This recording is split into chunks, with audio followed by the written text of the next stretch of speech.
आपने कभी सोचा है कि हमेशा से ही इंडिया की पॉपुलेशन इतनी ज़्यादा क्यों रही है?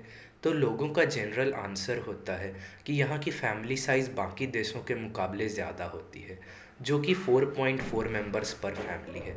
तो पॉपुलेशन ज़्यादा होना स्वाभाविक सी बात है।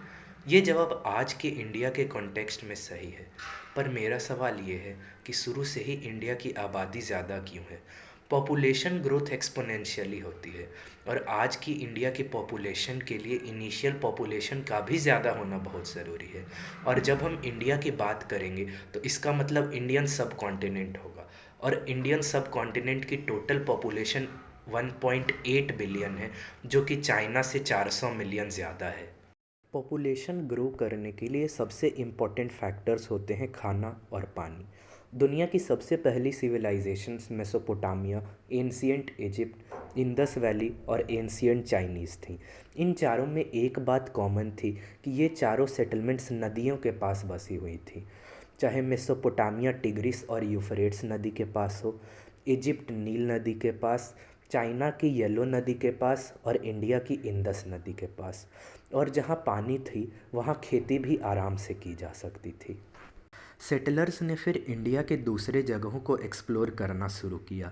फिर उन्हें मिले गंगा के पास के मैदान, जिनमें खेती बिल्कुल आसानी से की जा सकती थी।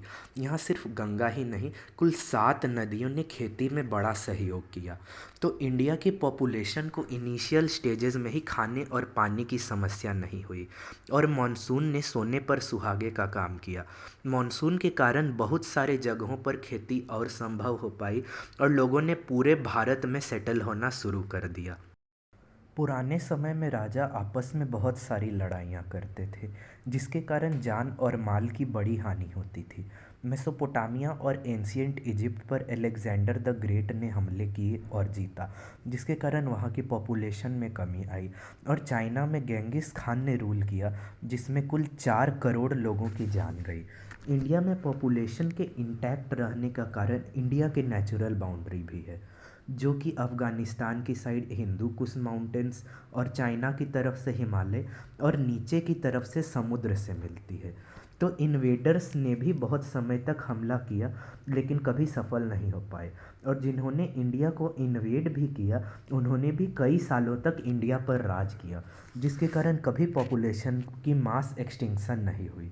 तो इंडिया बाकी जगहों के मुकाबले लड़ाई कम हुई, और खाने और पीने की कमी ना होने के कारण इंडिया की पॉपुलेशन कभी बड़े स्केल पर नहीं घटी। और अब आते हैं तीसरे कारण पर, जो कि है बीमारी और महामारी। बीमारी और महामारी के कारण दुनिया भर में कई लोगों की जान गई। एंटोनिन प्लेग के कारण रोम में 50 लाख से 1 करोड़ लोगों की जान गई, और ब्लैक डेथ के कारण वेस्ट यूरेशिया और नॉर्थ अफ्रीका में 7.5 करोड़ से ज़्यादा लोगों की जान गई।